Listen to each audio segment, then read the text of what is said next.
And I can't hide. These growing pains are keeping me up at night. The information that we share today is from our own personal experiences and does not constitute medical advice.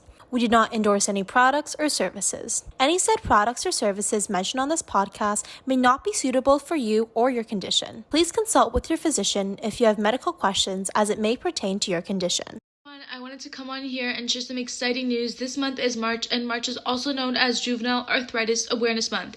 Take a Pain Check is launching its first ever event via Zoom called the Mind, Body, and Bluetooth event. It is open to anyone ages 13 to 25, and I'm so excited to see all of you there. This is an all-in-one pain education, mindfulness, yoga, yes, light movement yoga, so don't worry about your joints. We got you. The first 10 people that register will be entered in a giveaway in collaboration with our amazing partners, Pain BC and Skip. Be sure to get your free ticket right now using the link in the description, and we're so excited to see all of you there on Saturday, March 26th at 2 p.m. EST and 11 a.m. PST. Now back to the episode. Hey everyone, welcome back to this week's episode on Take a Paycheck. I'm so excited to have Morgan joining me today on the podcast. Hi Morgan, can you start off by introducing yourself and tell me a little bit about your diagnosis? You can talk a little bit about where you go to school, stuff like that. That would be great. Awesome. Thank you so much for having me.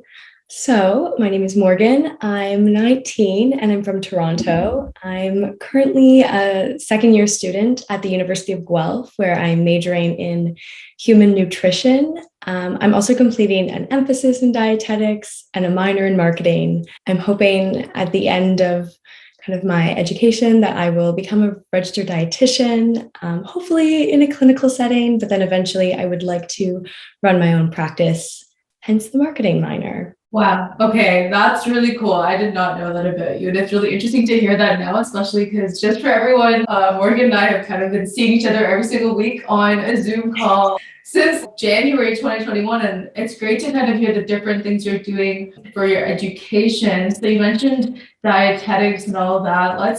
Before we get into kind of what you're passionate about. So obviously you're here because you have a rheumatic disease. So tell the audience what your rheumatic disease is and when you were diagnosed.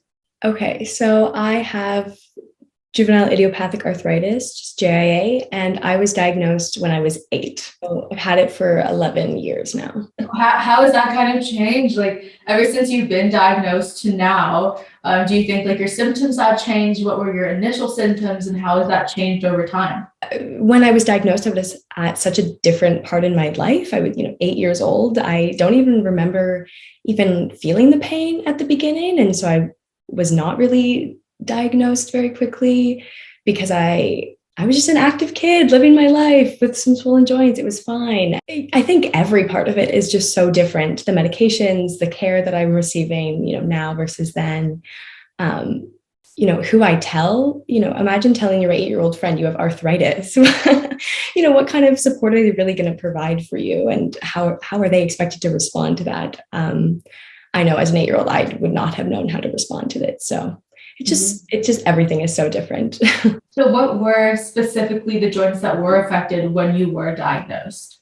Yeah, good question. So it was both my knees and both my ankles. And I think that's another factor of why I was not diagnosed for, I think it was only 4 or 5 months. It was not that long. I know people go years without being able to be diagnosed, but I think because my knees and ankles looked the same, it was maybe even more difficult to tell that there was kind of inflammation to to me or my parents. Yeah, I was diagnosed pretty quickly once I started to feel pain and I was able to go to my pediatrician, and the rest is history. Oh, so you went to Sick Kids in Toronto. What was that experience like being at Sick Kids? Like I was at Sick Kids for 2 years, like initially when I was diagnosed in 2 years, then I realized it's way too far, gotta move out of there. But what was the environment kind of like over there when you were diagnosed? I loved Sick Kids. I really loved the environment there, how friendly everybody was. You're going into this huge hospital as a little kid. It's, always busy. There's always things happening. And I always just felt so kind of welcomed there, which was lovely, especially because I was a kid who wasn't at the hospital very often. Thankfully, I'm very grateful for that. But every time I was there, you know, the nurses were so friendly, all the residents, and obviously my doctor, and just anybody you would see, just always a smile on their face and willing to help you out or give you a wave or anything like that. It was a really great environment to kind of be diagnosed with arthritis in, I think.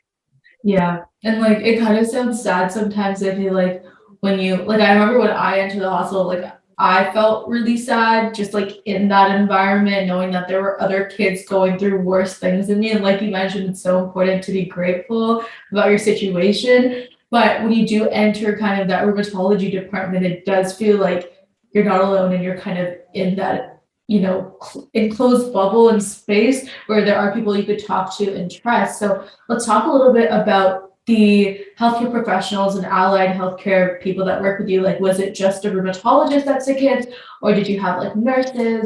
I guess at SickKids, the only kind of clinicians that I would see, I don't know if that's the right word, but that I would see every single time that were the same were my nurse and my rheumatologist. And then I actually went outside of SickKids for physiotherapy and kind of like osteopathy to see an osteopath outside of SickKids. So I didn't really receive a lot of care at SickKids because my pediatrician, who is a little bit closer to where I live in Toronto, she is a pediatric rheumatologist. So I would often go to see her before I would go to SickKids because she was able to help me less wait times. You know, the clinic is open every day versus at SickKids, they don't run, you know, the rheumatology clinic every day. It was harder to kind of get in for an appointment.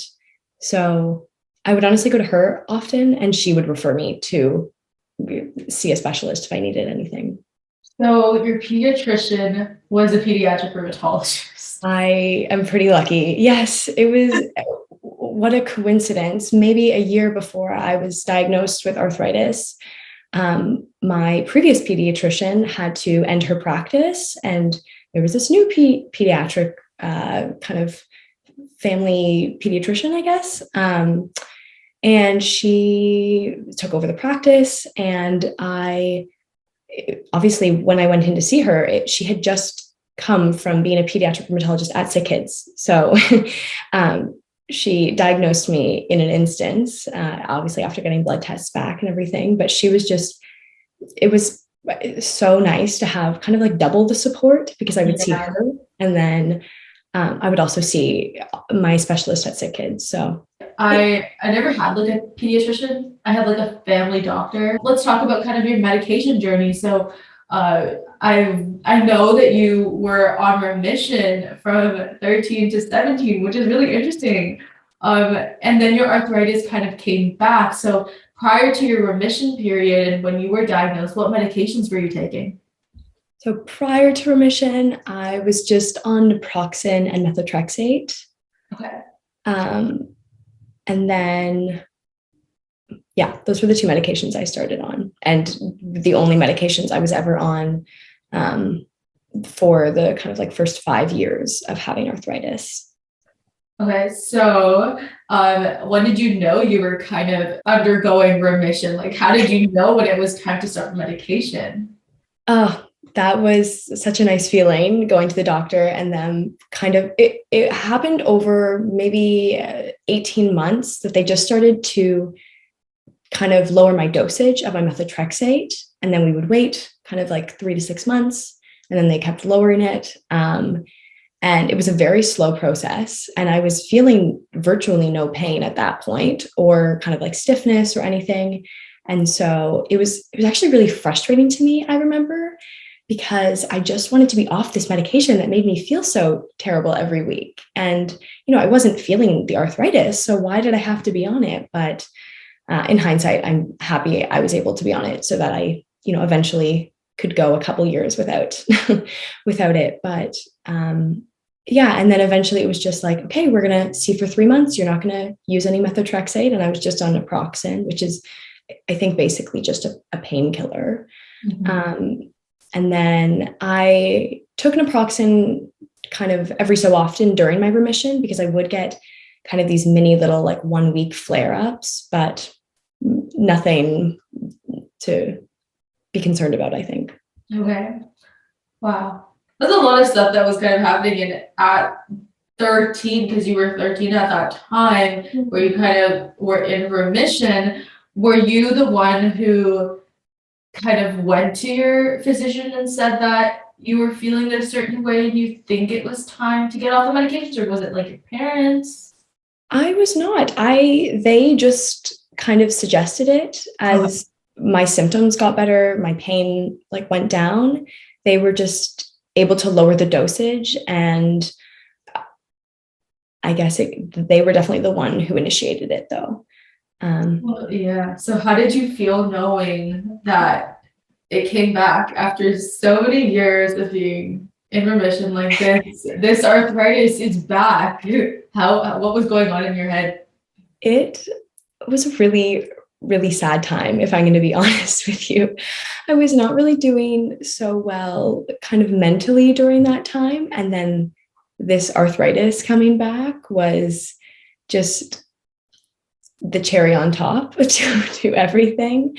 I was actually in denial for about 3 months about it being arthritis. I thought it was a running injury. I was in the middle of cross country season, and I just was like, we run a lot of kilometers every week. It could have just been I sprained my ankle and I'm just not really giving it time to rest. But after the season ended and the pain and swelling was not going away, I was like, darn, this is definitely arthritis. And I felt a lot of anger about it coming back. I thought I was going to be one of those cases that you just have it as a kid and it goes away and it never comes back. Unfortunately, I wasn't, but that's okay. I don't know. How have you ever been in remission? How did it feel? What a joke. No, never, ever. But I hope one day, hopefully, like it literally took me 3 years to find a medication that worked on me, and it's been like a year that like the medication is working. And so hopefully soon I try to like incorporate like lifestyle changes, which we'll get into because I'm curious to know like what you've done. But yeah, no remission. Not yet. Yeah, not yet. Exactly. That's the right word to use. So after like being on no medication and then getting your body back to medication, were you still on methotrexate after remission, or like did you change medications? Yes. So I went back originally onto naproxen and methotrexate, what kind of worked for me in pediatrics. And I was still in pediatrics because I was 17. So I went back on methotrexate, which was the worst. I feel like it was worse than when I was a kid. I don't know if I just now could not be distracted by the pain as easily. I think my parents were amazing when I was young at, filling up my days with things to do when I was kind of on my methotrexate. And, as a grade 12 student, there was just like always work and always homework, and then feeling really nauseous and, having these headaches and just having pretty bad side effects from the medication. I was not very good at distracting myself from the side effects. But yeah, it sucked, if I'm going to be honest. I hated it. Yeah. So are you still on methotrexate to this day, or have you changed your medications? I am still on methotrexate. I love that. It has gotten way better though. I think the first kind of 6 months were the worst on it. And then I think either in my mind, I just became okay with feeling this way, or my body has also probably just become used to it. But I've kind of found take my Gravol, my Tylenol, and just power through the day. But yeah, I have been on it for 2 years now. And is it like injection format or pill? It is injection, which is, I hated pills growing up. It was one of my, like the worst things ever. I went to like pill taking classes at Sick Kids. Like I could not take a pill for the life of me. And so these needles, like these injections to most kids, I'm sure would seem like the worst thing, but to me, they were the best because I don't have to think about it. I can just kind of like do it, get it over with. And I hate swallowing, especially methotrexate pills. I don't know, have you been on methotrexate pills? They're like the smallest ones and you have to take like 10 of them. No, so actually, like I originally, when I was diagnosed, they put me on methotrexate and it actually didn't work, and then they put me on methotrexate and biologics and it didn't work, and so now I'm back on methotrexate after 4 years, and I'm doing it with other medications, and I've always just taken the injection format. But I think there's like two types of injections. Like there's the auto injector, and then the like normal syringe where you see the disgusting yellow stuff. That's what I have. Yeah, so I realized that like for me, the auto injector was much better because like it's pain at the moment for like 3, 5 seconds. Yeah. And then like I feel like way better now. Or like a few days after it's like much better. Whereas like when I took like just the normal stuff, it was really painful. But now that you mentioned like pill taking classes, I actually did not know how to swallow pills either. It was something that I had to learn because naproxen, when I was diagnosed, came in a liquid form. And so I just would take liquid naproxen, and then the drug company stopped making the liquid form. So I had to practice. I had to learn how to swallow a pill, which was obviously a helpful skill, but I was pretty bad at it. How do you find injections now? The only like bad experience I really had with an injection was blood tests. But it was kind of like the IV situation, you know what I mean? Like it wasn't just like a straight off like injection. I never actually liked injections, but I prefer pills now, 100%. Like I remember I was at Myrtle Beach in South Carolina on my vacation, and everyone was chasing after me, like trying to put the pill in a banana, trying to like squish it into like juice. And like, oh, it was disgusting. Oh my But goodness. like my parents found, and like also my family friends, they all tried to find different ways to kind of like give that pill to me. And one magical day, my grandma was just like, okay, let's try it today. She puts the pill and I swallow it. And I'm like, wait, what? It was like a miracle. So I would prefer pills now. Like I would not be on injections, but I'm on injections because I've heard that like, I don't know if you've heard this, but apparently people say like it's more effective. I don't know if it's true. I could see that it goes straight into your bloodstream instead of kind of being absorbed through your stomach. Yeah. I'm not sure. Either. Honestly, I'm not a doctor, so I have no idea. So don't take any of our advice. You do what your doctor says. Let's talk about your friends and family. So how did you tell your friends, at least like when you were younger, if you told them like about your arthritis? How did the process go? That is a good question. When I was diagnosed originally, I thought it was the coolest thing that I had arthritis. I was like, yeah, no big deal. I actually did, I don't know if you had speech competitions in your elementary school. Yeah. But I did. And I definitely wrote my speech about arthritis that year and presented it to the whole school. I just thought it was the coolest thing. And I told everybody, but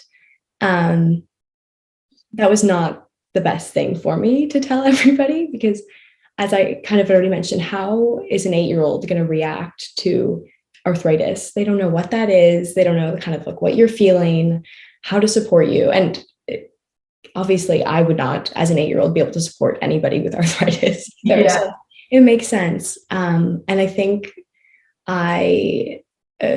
when I kind of was in remission, I didn't ever bring up my arthritis or the fact that I'd ever had it.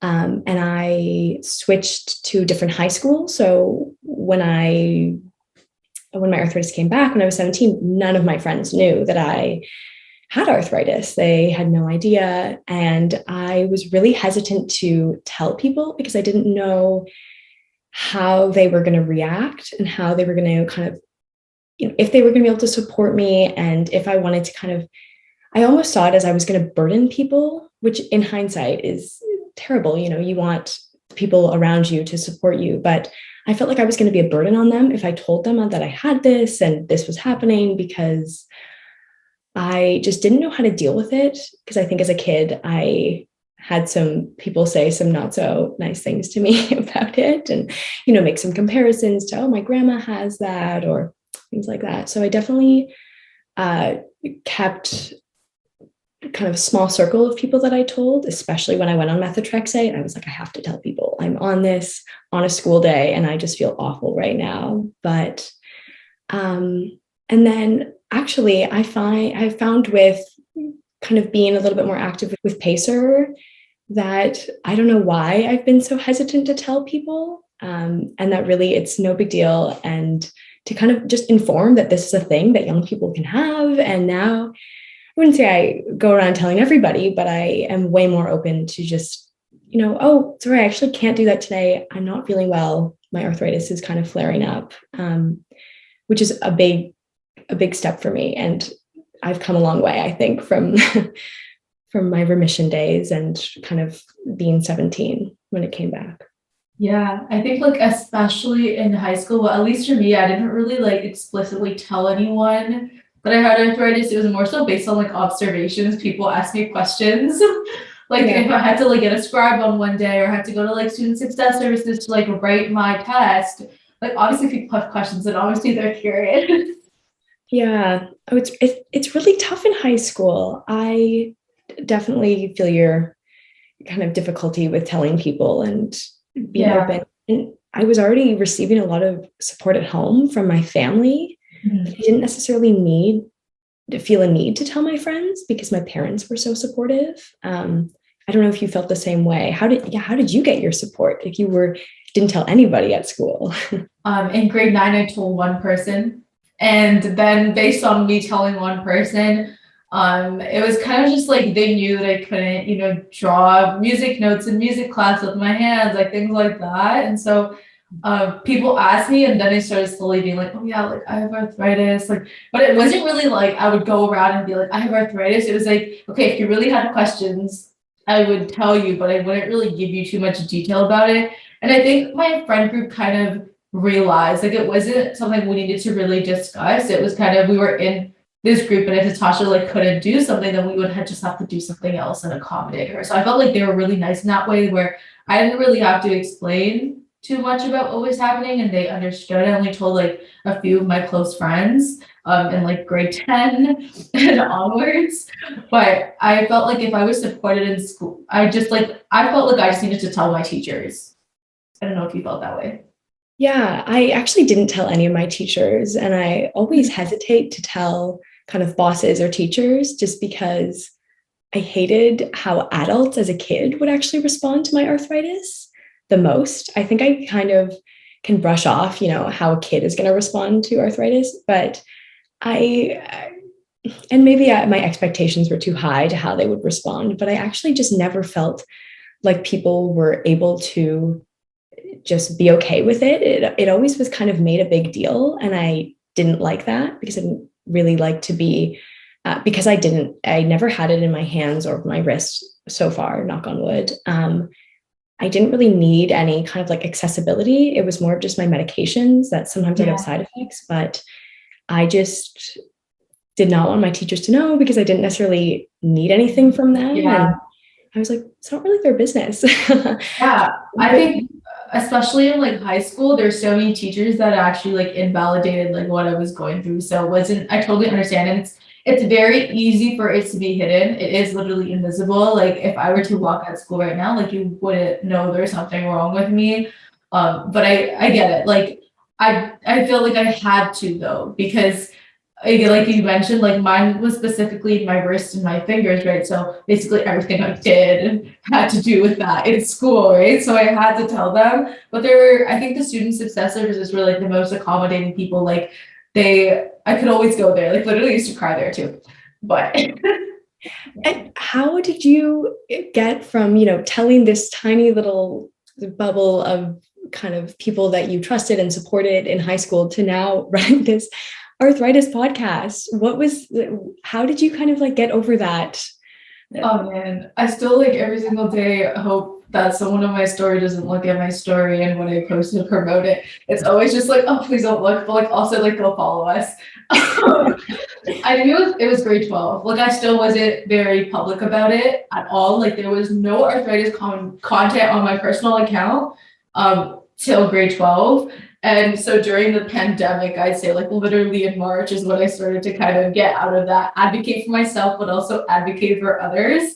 And I think that is what really like pushed me to start. It was really hard. Like still sometimes I'm like, oh, but the good part about it is that you don't have to explicitly tell people you have arthritis now. They can look at your Instagram story, think your podcast is cool.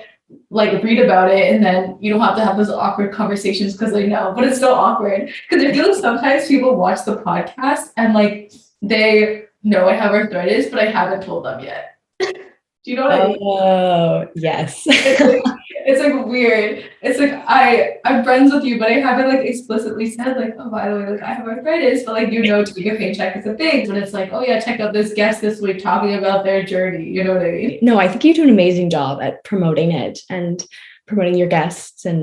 But I am proud of how far you've come just from explaining. I had no idea that you had kept such a small kind of like bubble of support for high school. And it's definitely, I know it was a big step for me, and I cannot imagine sharing with so many people. I mean, you make an impact on, thousands of people.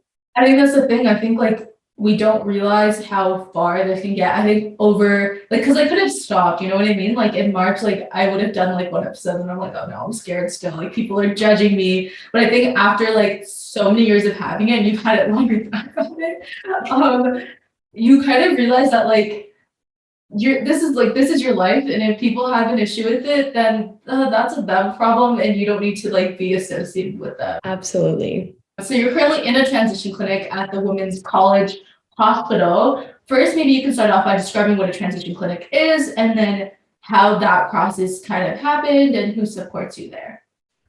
Okay, so I will describe kind of how the transition clinic works at Women's College. I'm not sure around Canada how it works, but a transition clinic is a clinic that supports specifically the Women's College Hospital clinic supports kids with JIA, transitioning from pediatric to adult care. So you receive care from a pediatric rheumatologist, an adult rheumatologist, and then also the other member of their care team. There's no nurse, but there is a physiotherapist on the care team. So every appointment I could see all three of them. I could see a combination of two of them. I could just see one of them and check in, or one of the doctors and check in with them. And yeah, it's a pretty great experience that I've had so far with it. And it definitely does a great job at supporting younger patients kind of learn self-advocacy and speak up for themselves, but still feel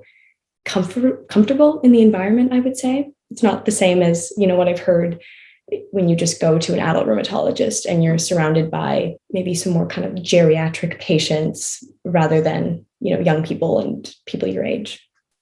So at the transition clinic, is the environment kind of like young adults? What does the environment kind of look like? That's a good question. So I have only been twice because I transitioned during COVID.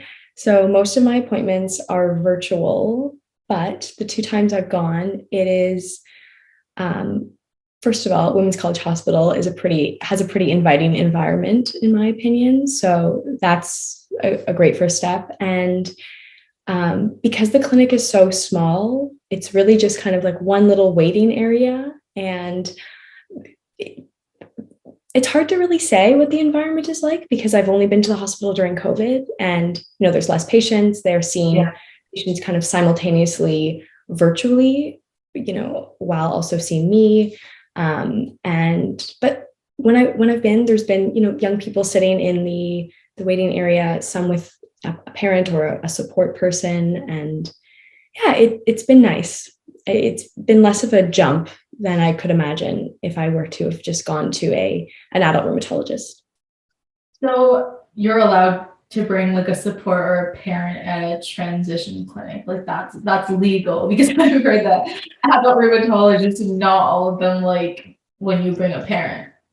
Yeah, that's a good question. I do know that the transition clinic doctors are, they do try to advise patients to come in by themselves and try to go through the appointment by themselves. But also, if you are commuting all this way, kind of from out of the city, and someone is driving you in, or, you just want somebody there, there's definitely been parents or people of support sitting in the lobby, or the waiting area, excuse me. I don't know if they go into the appointments or if they kind of just sit out. I'm not really sure that format. I have never brought anybody, but I know virtually my mom has sat with me on the call kind of thing. So yeah, that makes sense. So there wasn't, for anyone that's listening and maybe wondering like how do I get into this transition clinic? Is there an application process? Like anything you want to talk about? Like there are only certain transition clinics. Like, can you give a little bit more information on things like that? Because I think if I was listening, I would be like, okay, so where do we get this clinic? Like, where do I go? That's a good question. I was referred to the transition clinic because the pediatric rheumatologist is she works at the transition clinic and also at Sick Kids, which is the hospital I transitioned from. So I was referred to that clinic because of, I guess, just going to Sick Kids, and the fact that I was also still living in Toronto. That was a big kind of point to my transition, that I was staying in the city. But so I think you can just ask for a referral. I did not have to apply. I just, they called me and said, hey, let's book an appointment. And that was that. But definitely if you're coming to Toronto for university, or you live in a surrounding area and you are kind of feeling nervous about transition, I feel like a year or two in this clinic is so helpful Okay. in a transition, in ease of transition, I think. Thank you for letting everyone know that, and thank you for letting me know that, because I haven't transitioned yet. So it's good to know. It's good to know that, and we're going to talk a little bit more about some research in transition and PACER in a little bit. But before we jump into that, I want to know a little bit more about, like, at the beginning of the episode, you kind of mentioned your education and what you're trying to learn. So more about like lifestyle changes, like kind of like eating habits, things like that. So have you tried any of these sort of lifestyle changes on your own? I have. I am already a pretty active person. I know activity is suggested, light activity. Of course, you don't want to strain any of your joints or put them through more pain. But I was always a pretty active person. So throughout having kind of arthritis both times, I would say it's pretty active. Obviously during COVID, we were all maybe a little bit less, but, and then in terms of nutrition, being a nutrition student, I was so interested in the Mediterranean diet because it is talked about so highly as a kind of anti-inflammatory diet. And while I was not really receiving any relief from any of my medications at that point, and I was waiting to kind of get coverage from my insurance to start a biologic, I just felt like I was in a rut when I was learning about nutrition. I was like, I need to implement this. So I did try the Mediterranean diet, which is, to summarize, is a pretty just whole food diet. And it consists of eating kind of low amounts of dairy, high amounts of kind of healthy fats, which would be like olive oil, avocado, things like that, nuts, seeds, and then low amounts of red meat. I'm already vegetarian, so that was not an issue for me. And I tried it for about 8 to 12 weeks, I would say, almost 3 months. And I didn't, unfortunately, really feel any relief from it. But I also just think my diet before starting this Mediterranean diet was already pretty similar to what I was eating on the Mediterranean diet. Obviously, studying nutrition, it makes you think that just like food has such a big impact on your life, which it does. And I thought I would be able to relieve some more pain, but unfortunately I wasn't. It doesn't mean that it's not right for everybody. You tried some sort of like lifestyle food habit changes, and you tried it for like 8 to 12 weeks. So in my personal experience, like I'm vegan. It does take a really long time to know like if it's working. And I feel like when you're at the moment, and like, first of all, it's really good that you took that initiative to try something, because I'm telling you, I only tried like eating healthier because of my parents. And like my mom was like, yes, like we're doing this because she read about it. And so like, did you have any like family support? Is your whole family like vegetarian, or is it just you? So my parents are vegetarian. And so in that regards, it was really easy to they already cook pretty healthy, kind of like whole foods, kind of meals for our family, especially because I was home when I was on this diet. It was easy. And my mom actually did it with me. And it was helpful to just have somebody doing it with me, even though it was not really a big switch up from our normal diets. It was just nice to kind of, learn some new recipes, try some things out. But I do also recognize, as you mentioned, it takes a long time to see the impact that kind of a diet can have. And I know that maybe 8 to 12, or I think it was probably closer to 12 weeks, about 3 months, was definitely on the shorter end of trying things out, but I just was not feeling any kind of relief. And so I was pretty discouraged at that point. And I know that you did kind of a long elimination. Yeah, like I did like an elimination process sort of thing where I was literally like, I was a chubby kid, okay? Like I ate like everything, but I didn't eat, like I wasn't unhealthy. So like me getting arthritis, I was like, why? Like I'm so healthy, please stop. But I kind of like started with like the basics of just like quinoa, which I would like literally never eat in my life. Like just like quinoa, and then I like introduced some vegetables, and like this whole process was like literally no oil, and I think like no oil in my food at all. And like so it was, but it caused so much relief. Like I could not walk when I was diagnosed with arthritis. Like I felt like I skipped like a week of school because I was like, I cannot walk. Like I cannot get out of here, and I'm embarrassed to walk.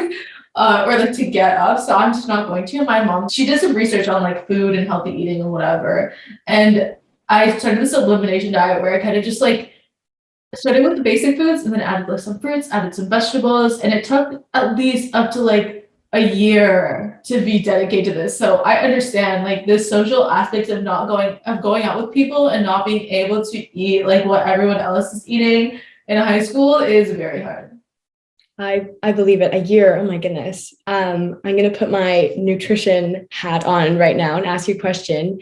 Because you were so young when you did this, do you feel like it impacted kind of your relationship with like how you see food and how you kind of like being so restrictive at such a young age for, your health? You're being restrictive, but in a way, kind of not being able to enjoy food with friends, or maybe at family gatherings, you had to bring your own meal, or How did that affect you? I feel like it was really bad, but my mom did it with me. So like you mentioned, like your mom supported you. Literally, my mom has been supporting me since I was diagnosed and did the same thing as me. It was really annoying because I used to love everything. Everyone loves food. Like food is the way of socializing and the way of doing everything. And so it was so hard to kind of not be able to participate in some of like, when you want to go out with friends. But my friends now are so accommodating. Like on my birthday, we actually had like a vegan chocolate cake, and it was like gluten-free and oil-free, and my friends actually enjoyed it. And I was like, oh, wonderful. Like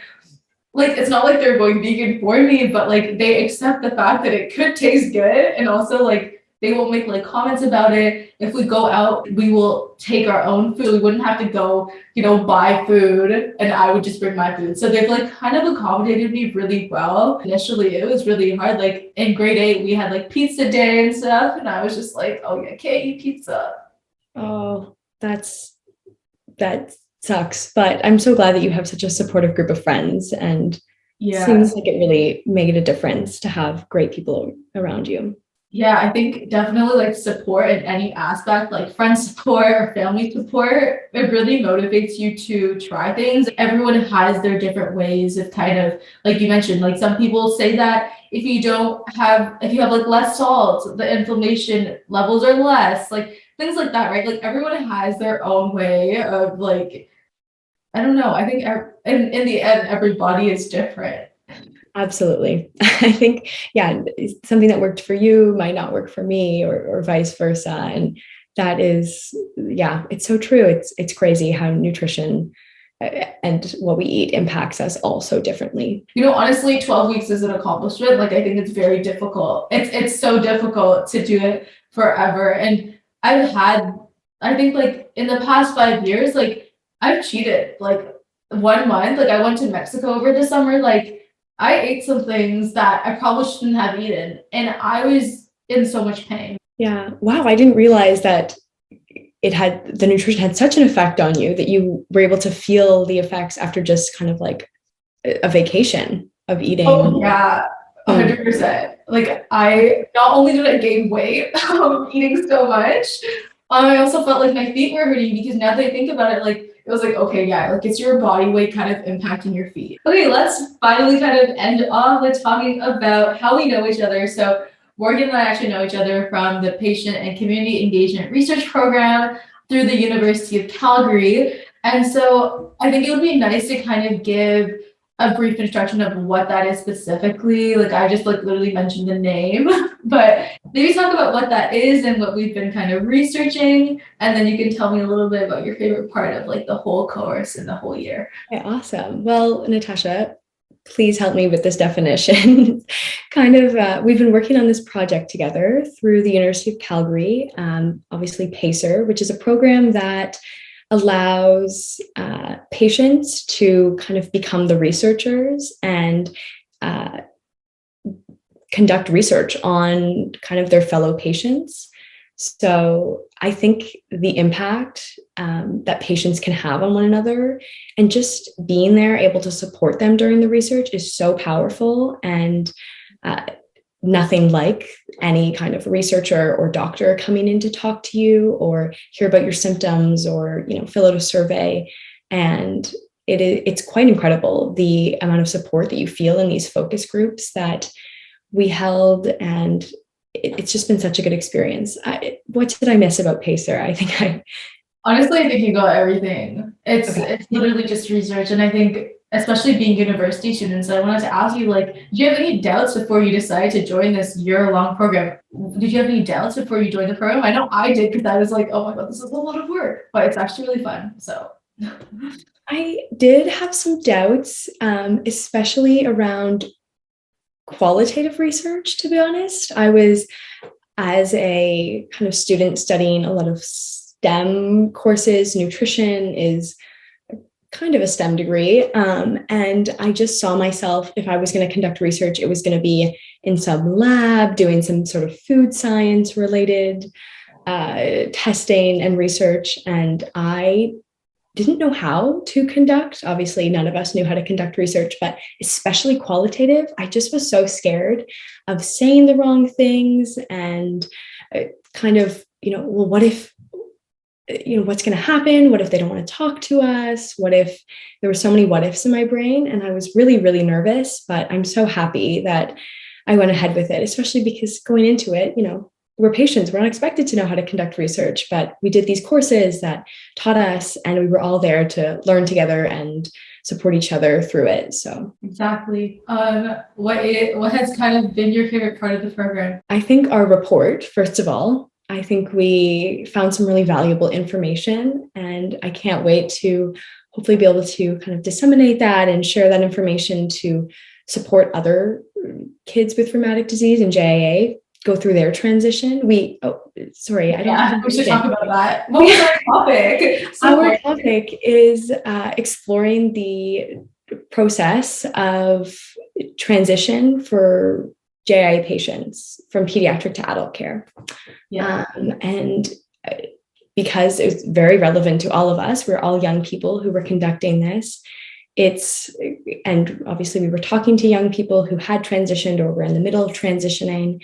And it was so cool to just hear everybody's experience. And it was a little disheartening at times to hear how unsupported people are in their journey. But I'm glad that we were able to kind of be together, and even, patients in these focus groups were supporting one another, which was lovely. But to go back to my favorite part, I would also say it was just meeting other people with JIA. I didn't know anybody with JIA before starting PACER, and let alone being able to have a conversation with other kids and other young people. And it has just been so kind of validating to be able to share what you're going through. And, when I know when the group nods their head or, is saying something kind or supporting each other, that it's so genuine, and I know that they have also been through it. I would suggest anyone that is interested in research and patient research, hopefully there'll be another JIA cohort, so join it and be part of the PACER community. All right, so we're gonna wrap this episode up. So thank you so much, Morgan, for sharing your diagnosis and medication journey, talking about remission and then coming out of remission, kind of describing what it's like in the transition clinic, and then also finally our work with the PACER program alongside some of our very close friends now at the University of Calgary. So everyone like, comment, subscribe, share this episode. You can stream it on other platforms as well, because why not? And I'll see everyone in 2 weeks on Take a Pain Check. Thank you. I can't hide, 'cause growing pains are keeping me